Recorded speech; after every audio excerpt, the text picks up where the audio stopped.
Okay, everybody, it's Wednesday, September 17th, 2025. And so there's a lot of things today. I want to start with um, this big conference on Christianity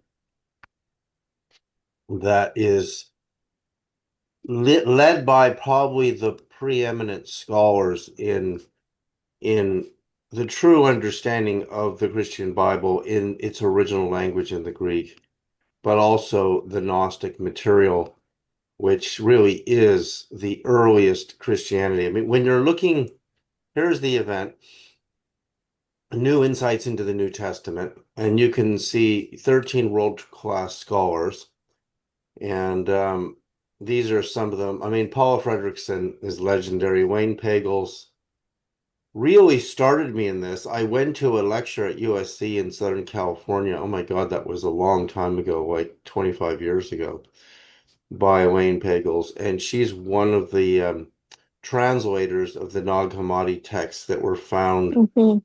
in the clay jars by a young man named Muhammad Ali in in Egypt. Of course, when people see that they were found in Egypt, you have to understand that when Christ was and his family took him to raise him for the first 4 years of his life in Egypt, the Egyptian Christian churches to this day still mark all the places where the Holy Family stayed during the 4 years. But then, when what is on record in the Coptic Christian churches is the return, because just like Moses was guided to learn all things Egyptian and study all things Egyptian by his own God, admittedly, we don't really understand why the foundations of Christianity are in Egypt. And that's because Bethlehem, at the time of Moses, Bethlehem was inside of the boundary of the Egyptian Empire. And so was Syria, which is where in Syria where Aramaic and Jesus' lineage and his language came from. In fact, there's a town in Syria called Ain Isa, which means the eye of Jesus in their language, Isa being the proper pronunciation originally in Aramaic of his name that later got interpreted by the Hebrews. Some people pronounce it Yeshua, but the vowel schwa is pronounced so it's Yesa. So eventually the J is introduced in the Latin and the Greek. Actually, in the Greek, the first letter in Jesus's name is an I, so it's an Esau's. So there we come to Jesus as a Latinized name of the original Isa, really. And you can see the influences of the name Isa in the Egyptian Empire with the goddess Isis and Osiris. It has a very similar, tonal quality to it. But this conference and these featured speakers, many of whom I know, like James Tabor, I've had a few emails with him. His material is really incredible. Elaine Pagels, Paula Fredrickson, and actually, I'm taking this course here by Dr. Robin Walsh right now down here, which I'll show you because she really goes into the Apostle Paul and his really the thing about Paul inarguably is really the movement that created Christianity. In fact, if it wasn't for Paul, most likely there would be no Christianity today. Many scholars agree with that. Because Paul, being sent by the Romans to arrest Christians and bring them to the amphitheaters, gets blinded on the road to Damascus in a vision of Christ in Christ's resurrected form. And that's exactly what happened to me starting in 1994. I saw the risen Christ and was baptized by him, actually. And I was blinded by the light, you could say, because his light was brighter than a thousand suns. But the light that shines from Christ isn't made of sunlight, even though it's visually bright, it's made of the Spirit, which Dr. Robin Walsh calls in the original Greek the pneuma. But what Paul's pointing to the whole time, and she's really good at guiding you through this. I'll show you kind of what her course looks like. So you might want to mark that. Again, I sent the email out to everybody. You might want to consider attending this online conference. Plus, the lessons are all archived in videos. So if you miss, you can always go to the replay. But this part here, before we get into the huge updates on what's happening in the solar system with 3i Atlas, and now we've got a total of 3 supposed comets in our system, and one new one just arrived on September 11th. So this is Robin Walsh's course. I've gone through 6 out of 8 of her lectures, and she's really showing you the vision of the new, really the new human.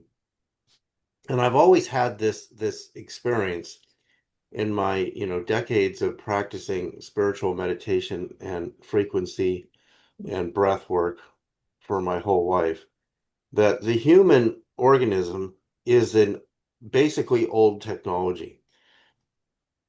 That what Paul is really talking about and what Christ demonstrated well on earth is a new human, a superhuman, who lives in, and I love how Robin Walsh kind of stumbles on this in her lecture series here, that there is a literally what the book of Revelation prophesies, that the old earth and the old heavens will pass away, and you'll enter a system of new heavens, meaning new planets that are occupied with intelligent and newly designed humans, and the old heavens, which is where we are, and the old earth will pass away and will no longer exist.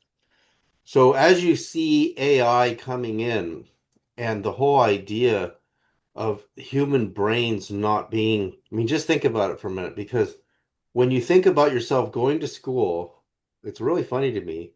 We grade human beings on their ability to memorize facts and get the correct answer, even though in school they may not even really understand the correct answer, but they get the correct answer, so they get a B or an A on the exam or a C minus.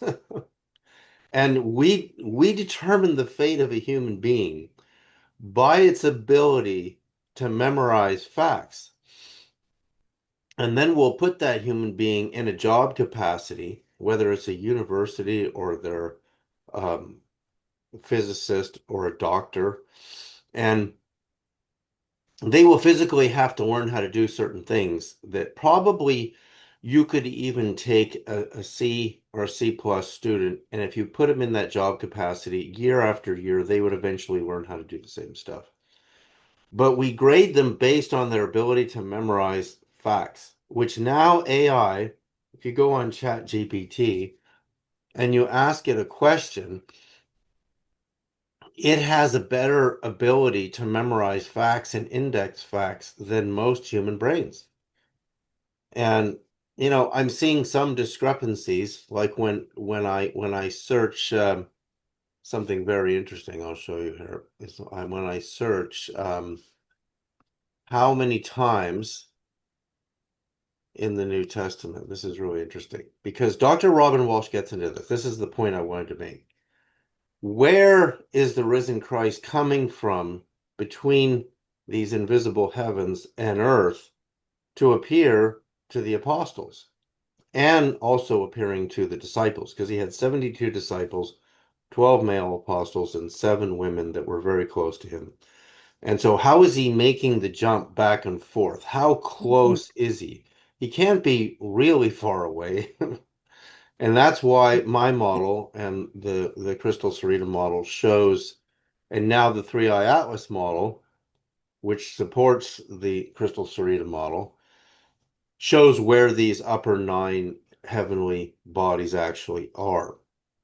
But when we, in our consciousness, and she talks about this in her lecture series, start to vibrate higher, we start to experience and hear and see. And this form of seeing is spiritual, the new heaven and the new earth. We start to see it and experience it. And Jenny and I were just having a conversation about this and how she is experiencing what's, I mean, do you want to describe it, Jenny, a little bit, or are you okay with that? Or what you were just describing to me just a minute ago is that, when she gets up and she's in the kitchen and she experiences all this light and she goes out into the yard and she feels the new earth and heaven actually comes upon you. And that's what the Apostle Paul is talking about. He's talking about having met the risen Christ and getting in arguments with the disciples who have also seen the risen Christ actually, but they have disagreements. They're fighting with each other. They don't really get along that well. And Paul's vision is set on the higher human, the new human, and that Christ is speaking of this higher order. But you don't really understand that the higher order is here, it's invisible, and through Three Eye Atlas, what I see it doing is marking the positions of the known heavens, but it's also marking the positions of the new heavens, which is why in 2 Peter 3:13 it says we have to look for the new heavens and the new earth. And some Christians interpreted that as meaning that we look forward to there being a new earth and new heavens, but they don't really understand the heavens, the plurality of it, because when you go into the original Greek, I'll show you this, and you search how many times the word for heaven, Oranos, appears, it appears 278 times. And with AI, I get slight variations on this number, but 278 is 139 times 2. So it's two orbits of 139, right? Which is my hyperdimensional seventh level planet in my model. But what's interesting about Robin Walsh in her lecture, she starts out saying that the word for heaven, and she's about to say it, and she doesn't say it because she knows who she's speaking to, are Christian believers, and she doesn't want to disturb them. But it actually is Oranos. And Oranos doesn't mean sky heaven. Oranos is God in the Greek, is actually the chief god in the pantheon of the Greek gods, who creates the Titan gods, and creates the Cyclops, which is the eye of Oranos, the heavens, that looks down into the creation. And then the Titans then create the Olympians, with Zeus being the head of the Titans, and then the the Olympians, Zeus being the head of the Olympians, and then the Olympians conquer their former creators, and then with Gaia, with Earth, Uranus, and the Titans create the human race. So that theme is all a derivative from understanding that the word for heaven is Oranos in the New Testament, appearing 278 times in code, is two orbits of a hyperdimensional planet, which in my model here, and also in the model given to us by 3i Atlas, which I've already demonstrated here. And let me just go to my share screen again to recapture this understanding that planet 139 being right here, between the orbit of Venus and Mercury, being responsible, mathematically proven, for the ascension day of Jesus, the miracle of the sun at Fatima, perfectly lines up two orbits of 139, planet 139, to the miracle of the sun at Fatima. Starting at the beginning of your solar year, there are 3 points on the beginning of the solar year, and there is the beginning of the solar year being winter solstice and winter perihelion. So winter perihelion, January 4th plus 3 days is January 7th, which is Orthodox Christmas. And winter solstice, being the 22nd of December plus 3 days, is the 25th, which is Christmas. So we put January 1st, the beginning of our year, right in the middle of the two. And the reason there are two start dates is because we actually live in this hyperdimensional universe that has two sets of planets. And these upper 9 spheres are the spheres that Dante attributed to the angels, where he sees in his vision, sitting at the orbit of Neptune, looking back down towards the sun, there are 9 more upper dimensional planets. This is what the Apostle Paul is talking about, but he doesn't know their orbits, where they are. And Robin Faith Walsh, this scholar, is really confused, because you can see that the only fragment we have in Paul's letters is that he knew a man in Christ who went to the third heaven. And that's all we know. We don't know where the orbits are. We don't know where they actually are. But this is what's upon us, because 3i Atlas is showing us this same model. This is kind of a different way of looking at it, but I'm going to show you my 3i Atlas model again before we go into these huge updates. Right here. So the same model being built by the number that 3i Atlas sends us, which is the 969.6 divided by the golden ratio, gives me the same, repeatedly, gives me the orbits of all the known planets to degrees of accuracy, which are stated here. Mercury's at 99.38% accurate, Venus 98.16, Earth 98.62, Jupiter 94.8, Saturn 99.94. I mean, you can't get better than this. And then revealing the hyperdimensional planet orbits all up here. So these are the orbit numbers of the planets of the angels. And when I compared this to my former model, which is based on the number 591 that my wife gave me, and I separated the differential, I was left with a Fibonacci sequence of numbers for each planet, which was utterly mind-blowing. The meaning of that is so incredible, because it shows us that it's like two universes. Here's my fingers here, overlapped like this. And the lower heavens being one set of fingers and the upper heavens being the other set of fingers overlapped. And if I separate them away, in the center column, I'm left with Fibonacci's numbers, which is 0, 0, 1, 1, 2, 3, 5, 8, 13, 21, 34, 55, 89, 144, and so on. So what that tells us is we've known Fibonacci's numbers since antiquity. In fact, he gets them from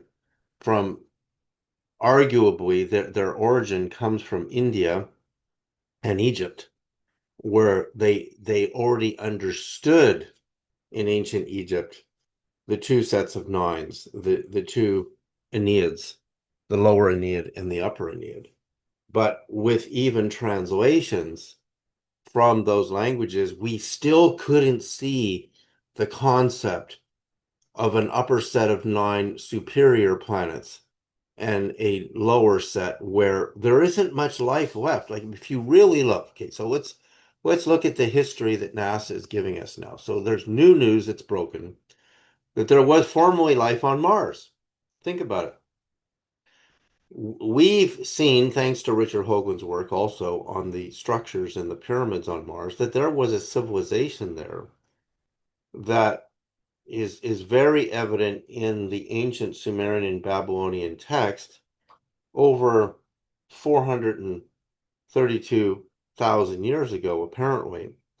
And so that means that that civilization, even if there are some survivors living underground on Mars today and us on the Earth, there's nobody else living physically on these planets in this whole lower system, which means the technology of the organisms that are living, this body that I'm in and you're in, is old technology. And what Jesus is establishing, Isa is establishing, Yeshua is establishing, is he's not afraid of dying on the cross because he knows, like any illuminated prophet before him and any enlightened being, that there's nothing to fear in losing this body because there's this new body, a superhuman body, waiting for you that is going to be reborn. And even for Christians who believe and have so much faith and belief, the faith alone removes the fear that you're going to lose something when you lose this. But the real goal is to be able to awaken the higher part of yourself that actually experiences it every day. So, Jesus said, seek you first the kingdom of heaven, and all else will be added unto you. All else will be added unto you means that once you see the seeking part, which is not attained in the baptism, because the baptism doesn't do the whole job. You have to continue the work on yourself, is the seeking. And the seeking is an enormous piece of work that we each have to do on ourselves to come to this state of illumination that starts to happen in the human being. And then you start to see. So these number systems that I've been able to see, which is part of my own seeing that I'm sharing with the world, and now getting, tens to hundreds of thousands of views out there with some of my presentations. Some people are just starting to see that maybe the answer to the UAP UFO material and how these craft are jumping from this higher place in the solar system to here is actually explained by this model. And I'll give you an example and again, we looked at this last week, and then we're going to go into this huge new news. Again, this whole thing is growing on 3i Atlas to a whole other level of scale. And so, yeah, we have to go to my Medium page. And again, we showed this, but this is a different perspective of looking at it. So when you go to my article on these UAP cases, and this one, which was the first story told in the recent congressional hearings, the red square at Vandenberg Air Force Base, which is just north of Santa Barbara, California, because I grew up in California, so I know the whole state really well, was the 14th of October, which is a Fatima harmony number, because Fatima is the 13th of October in 1917. So it's already showing you that the fact that planet 139 is the harmony upper higher dimensional planet that created the miracle of the sun at Fatima, which means it eclipsed the sun between the Earth and the sun, producing the miracle of the sun at Fatima, which was optically by observers in 1917 an annular eclipse, an eclipse with a ring of colors of light and spinning, just as the poet Dante said that these upper angelic planets were spinning faster than us. And that's just because they're spinning the other way. So you have two spheres come upon each other, and our planet from the top spinning counterclockwise. If another sphere came in contact with us that was spinning counterclockwise, it would not appear to be spinning at all if it was spinning at the same rate. But if it spun the opposite direction, it would appear to be spinning really fast. So That's what people saw of the miracle of the sun at Fatima in 1917. So this UFO coming in the harmony of Fatima is already telling us where it's from. It's from planet 139. It's incredible how perfect this model, explains what's actually happening. So now we come to, again, the understanding that we can use frequency ratios proportionally, which is what we're doing, to tune our nervous system to these upper 9 positions. And this past week, I had an amazing breakthrough, and that is I calculated the frequencies. This is really mind-blowing. And we're going to be doing these frequencies this year. So I decided to calculate what would the frequencies be of a 2.5 cubit staff. Without using the royal cubit, I would use what's called the sacred cubit. And the sacred cubit is 25.0265 modern inches, whereas the royal cubit is 20.601 inches. And when I calculate what its frequency would be, dividing it by a musical octave, coming all the way down, and then dividing it by a golden ratio octave, which is what the harmony of the order of the planets use, I saw in the math Fibonacci's numbers. And here they are. They're right here. You see, but they're in the 1,000 column. So you see this? This is 1,100, 1,900. So I have 1, 2, 3, 5, 8, 13, 21, 34, 55 in the 1,000 columns. So those are all Fibonacci numbers. And those were the numbers of the leftover between the 3i Atlas solar system, which I built on the age of Methuselah, 969 years, and the Crystal Sereda model, when I separated the numbers and I got rid of the decimal and I just used the whole numbers, I was left with Fibonacci's numbers. And they're right here in the octaves of the frequencies, using the golden ratio as a musical shift for the frequencies of a 2.5 cubit staff using the sacred cubit. So that means that this can't be an accident. It cannot be an accident that the sacred cubit staff's octaves produce the same numbers that is the differential between the lower solar system, the lower heavens, and the upper heavens, the upper solar system, which is prophesied in the book of Revelation, which is the whole point of this. So that means what's going to happen when we get those frequencies in our bodies?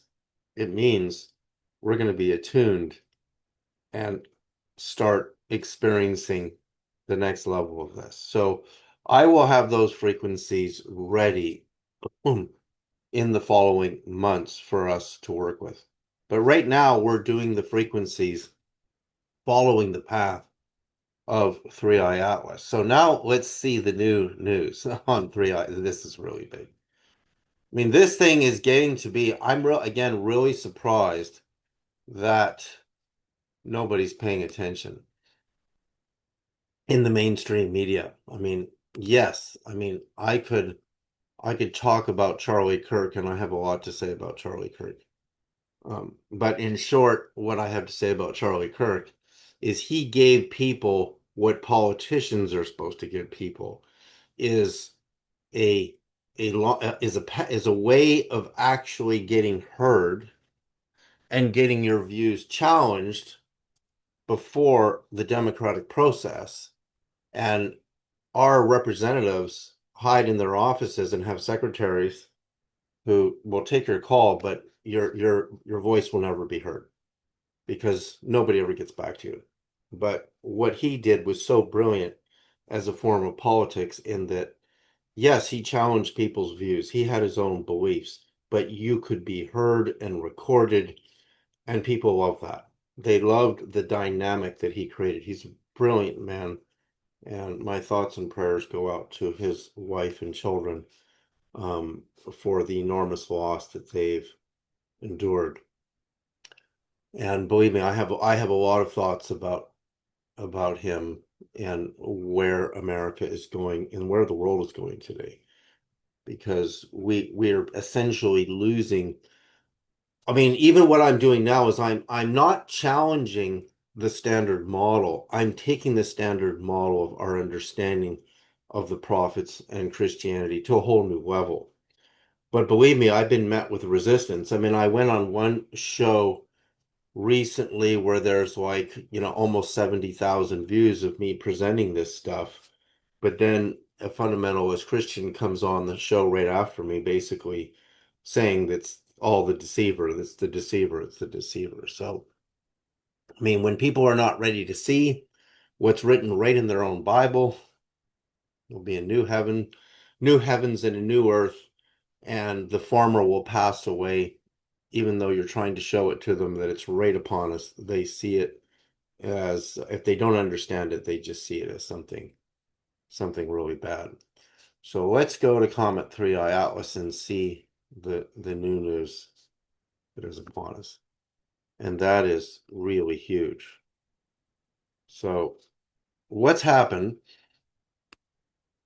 is on September 11th, note that it's September 11th, this Comet Swan right here where my cursor is was discovered.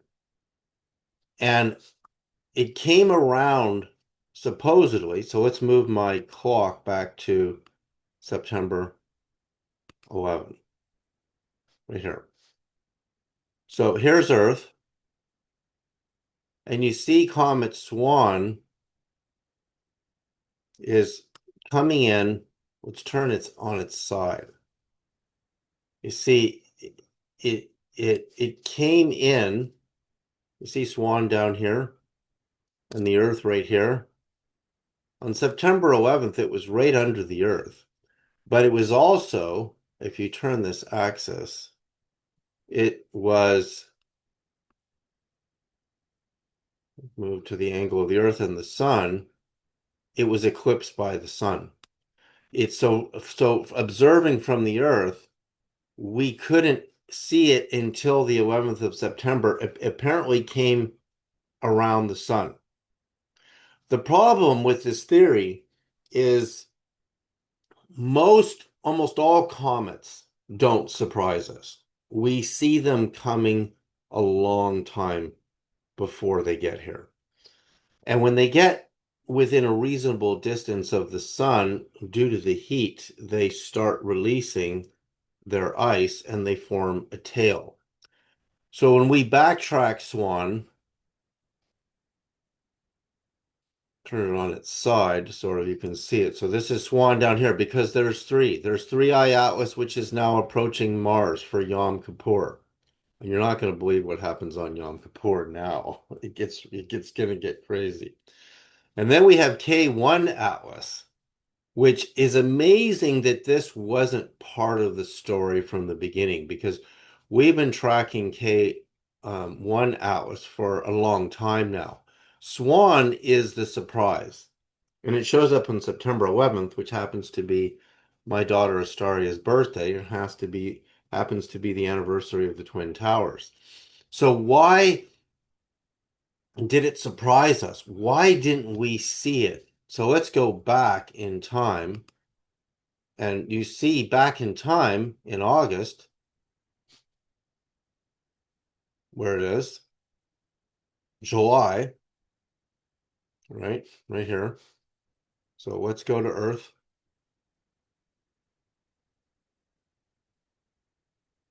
See, in July, it was from the Earth view. We should have seen it. We should have seen it in June for sure here. And And going back, I mean, so it took them a long time to give us its trajectory. So you're saying from Earth, nobody could see this coming? Think about it. How did something elude all the astronomers, all the telescopes on Earth, unless I'm proposing this, it was hyperdimensional? Unless. How did it escape every telescope on Earth? And then they conveniently give us its trajectory. Yes, even a hyperdimensional object. Remember, what caused the miracle of the sun at Fatima was hyperdimensional. It is a planet in our system that can jump in and become visible between the Earth and the sun and then go invisible. And planet Vulcan, the same thing, which is a planet closer to the sun than Mercury that we've talked about, was visible to our telescopes, observed, and then disappeared. There's no way I can accept that Comet Swan here was invisible to our telescopes. I just can't accept that. So when I'm going to go back. This is really mind-blowing. To last April 20th, which was Easter. I'm looking at Swan. My cursor's moving a little bit slow here. Okay, the 20th of April, 2025 was Easter. Now look at this. Swan right on top of the sun. I'm just kind of rotating this. There we go. You see it? It's right here. It's from the top looking down. Look at the orientation of Mercury, Venus, and Earth. I wonder how many people recognize that orientation. Because the three pyramids on the Giza Plateau are, there we go, right from the top down. So there's Swan. I took a model three-dimensionally and superimposed it. Earth would be the Great Pyramid. Venus would be Khafre and Menkaure. So the three pyramids of Egypt would overlay. I mean, I did this the other day. It's a little bit difficult to do in Photoshop, but there's a match. And the match is better than 99% accurate. And you have to understand, these are all moving by the second. So there's action, and I can only see it one day at a time. So if I go to the 21st, you see, they all just moved. And if I go to the 20th, they come back into position. So there is a moment in time on Easter, this last Easter, on which is the lunar calendar date, which is a huge subject, where there's a time when all three of these perfectly matched the three pyramids. So just for the record, let's go to an image of the three pyramids. Three Giza pyramids from above image.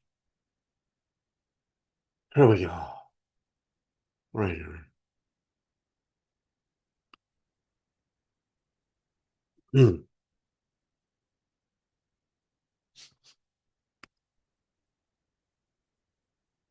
mean,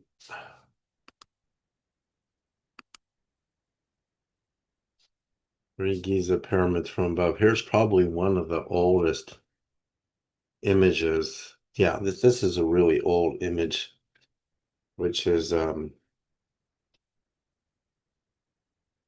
just for the record.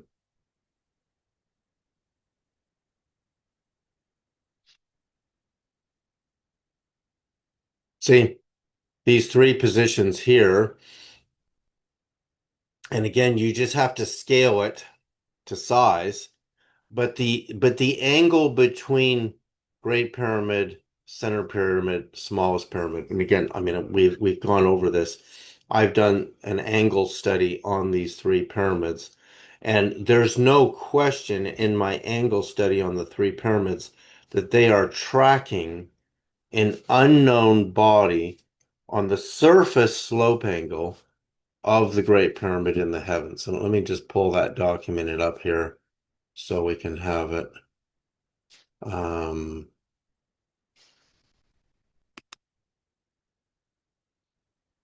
there it is. There it is right here.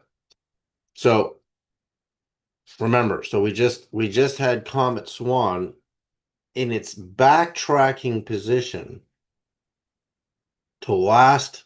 This is our new comet, supposedly a comet,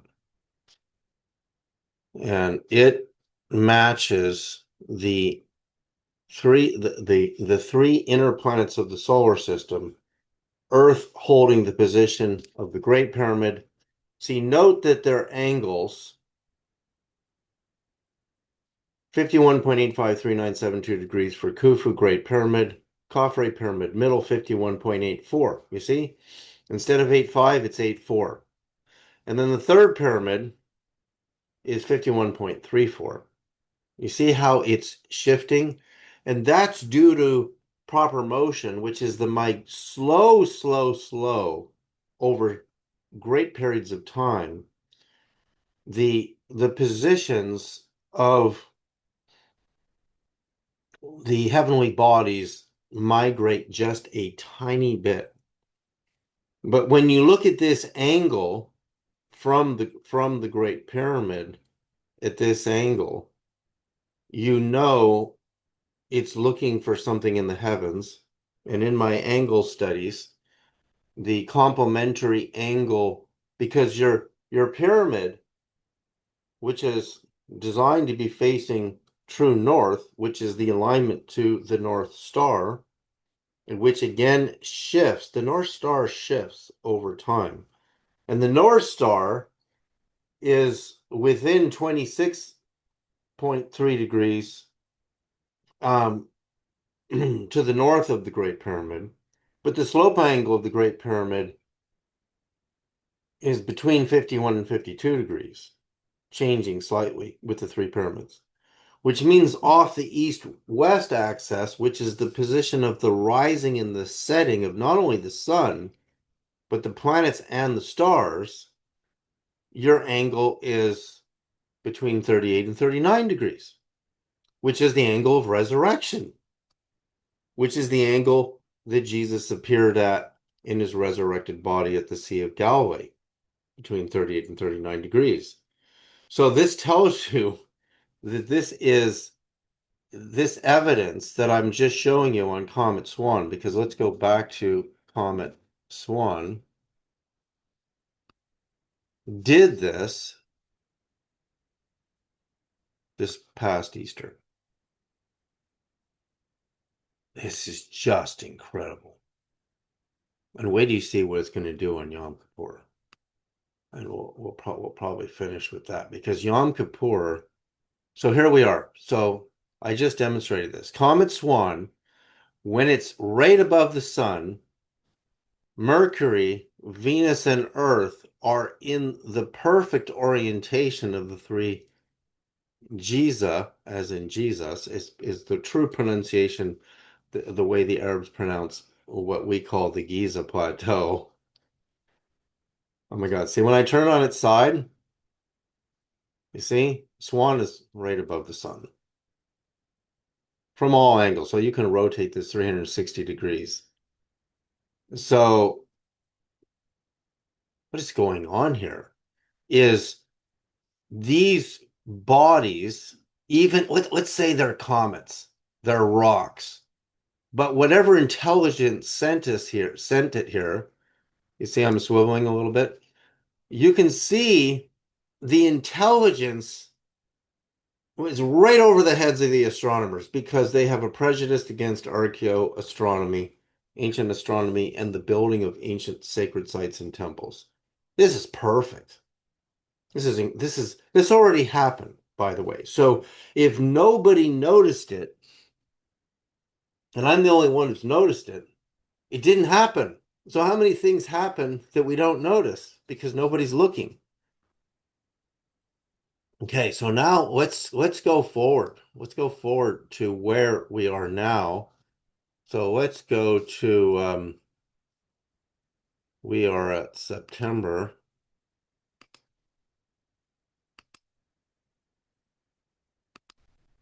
August, September the 17th today.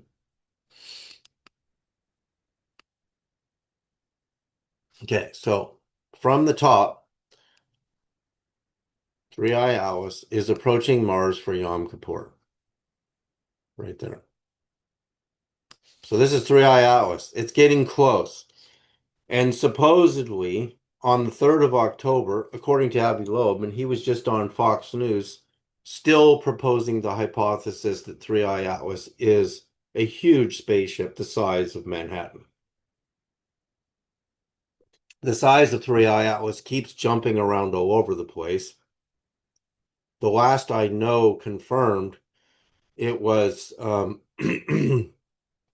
28 to 29 miles in diameter. And then it goes down to 7 miles. I mean, they don't know how big this thing is because it has geometries that have a very wide diameter. And then they're still thinking it's a comet. So its core must be smaller than its, where the reflections are coming off of what they think might be an atmosphere. But then one thing Avi Loeb said on Fox News is it's made out of it has pure nickel, and comets don't have pure nickel. The only place you can get pure nickel is by manufacturing and extracting the remnant impurities out of nickel to make manufactured nickel, and it appears to be made out of manufactured nickel, which is impossible because there's no natural bodies in the solar system that are comets or asteroids that are made out of pure nickel. And they were able to see the chemical spectroscopy through the James Webb telescope. So now we have Comet Swan, which did our miracle of the three pyramids last Easter. And then we have, again, K1 Atlas coming in to play. And I've been following K1 Atlas for a long time, and I've been wondering, finally, we have it in the 3D animator. So now when I go forward to, I'm going to go to Yom Kippur. Let's go to October the 3rd, the 2nd. Yom Kippur, which is the Day of Atonement for the Israelites, and also was marked by the date that Moses received the second set of 10 commandments. That's because the first set were broken. And okay, now watch this. Look at this. Look what's happening. That's the beginning of Yom Kippur. 3i Atlas, Mars, Mercury, and K1 Atlas in the sun are all aligned. Look at this. Just tilt this at an angle. Now Yom Kippur continues to the 2nd. So between the 1st and the 2nd, probably right at the midpoint, and again, this goes by full day, the alignment at a certain exact time between the 1st and the 2nd, which is Yom Kippur. And Avi Loeb is saying the closest position 3i Atlas will be to Mars is on the 3rd. 1, 2, 3. You see? K1 Atlas is now out of alignment. 3i Atlas is out of alignment. But it's not Yom Kippur anymore. You see? So the real date is Yom Kippur. Between the 1st and the 2nd, right between those two dates, we're going to have a perfect alignment of 3i Atlas, Mars, Mercury, and K1 Atlas and the sun. Like, the odds of this happening, because I just showed you what Swan did, and Swan is now on the way out because we didn't see it. We didn't see it. Is impossible unless all the astronomers on Earth are sleeping and they're all on TikTok all day and they're not even watching the heavens. I mean, that's another possibility, although a rather hilarious possibility. I can't accept that because they go to work every day. No, I think Swan was hyperdimensional. Yes, it's physical. A hyperdimensional object just like Planet 139, which caused the miracle of the sun at Fatima, which is our seventh level angelic planet, and planet Vulcan. Yes, they eluded astronomers because they appear and they disappear. When they disappear, they say, "Well, you can't confirm that it's real, so it's not real." But yet they confirmed it was real. They knew it wasn't a sunspot. I'm talking about Vulcan, and then it disappeared on them again. So you saw what Swan did. Now we're seeing that K1 Atlas on Yam Kippur is in this perfect. So you have two supposed comets in alignment with Mars, Mercury, and the Sun. I mean, the odds of that, the odds of even one lining up on Yom Kippur is remarkable enough, but now we got two. And these are just supposedly comets. This is utterly, utterly astounding. And then, of course, when you move forward to Christmas, oh, by the way, I did this with Shiroz last night. On this date, from the top, so you go right from the top down, right from the top.